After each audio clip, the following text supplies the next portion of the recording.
नरेंद्र मोदी यांच्या नेतृत्वाचं काय होणार हा प्रश्न अनेक दिवसापासून चर्चेत आहे. दिल्लीचे माजी मुख्यमंत्री अरविंद केजरीवाल हे तुरुंगात असताना लोकसभेच्या निवडणुकीसाठी त्यांना जामीन मिळाला होता. जामिनावर बाहेर आल्यानंतर त्यांनी सांगितलं की भाजपा पक्षाच्या संविधानात 75 वर्ष पूर्ण झालेला व्यक्ती नेतृत्व करू शकत नाही. यानंतर अमित शहा यांनी याला प्रत्युत्तर देताना सांगितलं की भाजपाच्या संविधानात अशी कोणतीही तरतूद केलेली नाही. लोकसभेची निवडणूक पार पडली आणि हा विषय जागेवरच थांबला. पण अरविंद केजरीवाल यांची तुरुंगातून सुटका झाली आणि पुन्हा हा विषय चर्चेत आला आहे. अरविंद केजरीवाल यांनी आरएसएसचे अध्यक्ष मोहन भागवत यांना पत्र लिहून काही प्रश्न विचारले आहेत. नेमका हा गोंधळ काय आहे, नरेंद्र मोदी यांच्या नेतृत्वाचं काय, या सगळ्या गोष्टींची समजून घेऊया या व्हिडिओच्या माध्यमातून. नमस्कार, मी सनी आणि तुम्ही पाहताय दैनिक राज्य लोकतंत्र. पंतप्रधान नरेंद्र मोदी यांच्या सुरुवातीच्या काळाबद्दल बोलायचं झालं तर ते एवढं सोपं काम नसतंय बरं का. कारण ते भारतात सर्वत्र फिरलेले आहेत. भारताच्या प्रत्येक समाजासोबत त्यांचं एक जुनं नातं असतंय. ते लहानपणीच त्या गावात गेलेले असतात. ते लहानपणी नदीत पोहून शाळेत गेलेले असतात, तर कधी रेल्वे स्टेशनवर चहा विकत असतात. आता माणूस एवढं सगळं एकाच वेळी अनेक ठिकाणी राहून करत असेल तर तो भपाऱ्या तरी मारत असेल, नाहीतर ते सांगतात तसं दैवी शक्ती असेल बाबा. 2001 साली नरेंद्र मोदी यांच्या हातात गुजरातचा कारभार आला. भाजपाने मोदींवर विश्वास दाखवून त्यांना गुजरातचे मुख्यमंत्री पद दिलं. पण मोदी मुख्यमंत्री झाल्यानंतर दुसऱ्याच वर्षात गुजरातमध्ये जातीय दंगे झाले. अनेक ठिकाणी लोकांना जिवंत जाळण्यात आलं. मोठ्या प्रमाणात बलात्कार झाले. त्यावेळी संपूर्ण गुजरात पेटलं होतं. यानंतर नरेंद्र मोदी आणि अमित शहा यांच्यावर अनेक आरोप करण्यात आले. गुजरातच्या एवढ्या मोठ्या दंग्यामागे अनेक लोकांना अटक करण्यात आलं होतं. कोर्टाने त्यांना शिक्षाही सुनावली, पण हे पुरावे सिद्ध करण्यासाठी संपूर्ण पोलीस यंत्रणा अपयशी ठरली होती. त्यामुळे गुन्हेगार असले तरी त्यांना तुरुंगातून मुक्त करण्यात आलं. त्यावेळी गुजरातचे गृहमंत्री अमित शहा होते. आता हा नरेंद्र मोदी यांच्या पहिल्या नेतृत्वाचा विषय सांगितला, तो म्हणजे नेतृत्वाची सुरुवात कशी झाली हे सांगण्यासाठी. मुख्यमंत्री पदाची जबाबदारी स्वीकारल्या एवढे मोठे दंगे घडूनही आरोपी मोकळे फिरत होते.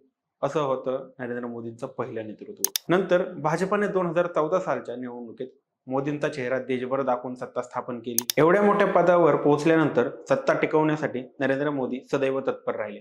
पण देशाच्या महागाईकडे, बेरोजगारीकडे, गरिबीकडे त्यांना लक्ष देता आलं नाही असं म्हणलं जातं. 2019 साली नरेंद्र मोदी पुन्हा पंतप्रधान झाले. राम मंदिराचा विषय हातात घेऊन भारतीय राजकारणाला जातीय राजकारण बनवण्याचा प्रयत्न संपूर्ण भारतीय जनता पार्टीने केला असं म्हणलं जातं. शेतकरी, विद्यार्थी, कामगार, समाजातील प्रत्येक वर्गाच्या व्यक्तीला मोदींच्या नेतृत्वामुळे अनेक कष्ट सहन करावे लागले आहेत. 2014 साली नरेंद्र मोदी यांनी भाजपाच्या संविधानात नवीन नियम तयार केला होता. 75 वर्षाच्या व्यक्तीला पक्ष नेतृत्व करण्याची संधी देणार नाही. मग नरेंद्र मोदी 75 वर्षाचे झाले तरीही ते पंतप्रधान पदावर कसे काय, असा प्रश्न सतत आम आदमी पार्टीचे अध्यक्ष अरविंद केजरीवाल करत आहेत. आता आरएसएसचे अध्यक्ष मोहन भागवत यांना अरविंद केजरीवाल यांनी थेट पत्रच लिहिले आहे. त्या पत्रातून केजरीवाल यांनी मोहन भागवत यांना काही प्रश्न विचारले आहेत. राजकीय पक्ष फोडण्यासाठी, विरोधी पक्षांची सरकारे पाडण्यासाठी आणि भ्रष्ट नेत्यांना आपल्या गोत्यात आणण्यासाठी केंद्रीय तपास संस्थांचा वापर करण्याच्या नरेंद्र मोदींच्या व भाजपच्या राजकारणाशी तुम्ही सहमत आहात का? संघातून भाजपाचा जन्म झाला. भाजपा भटकणार नाही हे पाहण्याची जबाबदारी संघाची असेल तर आजच्या भाजपाशी तुम्ही सहमत आहात का? मोदीजींना हे करण्यापासून तुम्ही रोखलं का?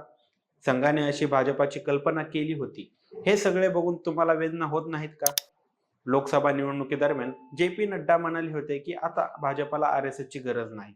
या वक्तव्यामुळे संघाचे कार्यकर्ते दुखावले गेले. यावर तुमचे मत काय?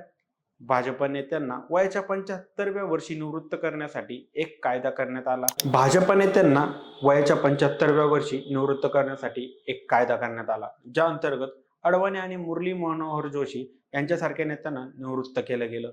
हा कायदा पंतप्रधान नरेंद्र मोदींनाही लागू कराल का, असे प्रश्न विचारत केजरीवाल यांनी नरेंद्र मोदी यांच्या नेतृत्वावर आक्षेप जाहीर केला दिसून येत आहे. बाकी तुम्हाला नरेंद्र मोदी यांच्या नेतृत्वाबद्दल काय वाटतं? आम्हाला कमेंट करून नक्की कळवा. आणि जर राज्य लोकतंत्र चॅनलवर नवीन असाल तर चॅनलला सबस्क्राईब करायला विसरू नका.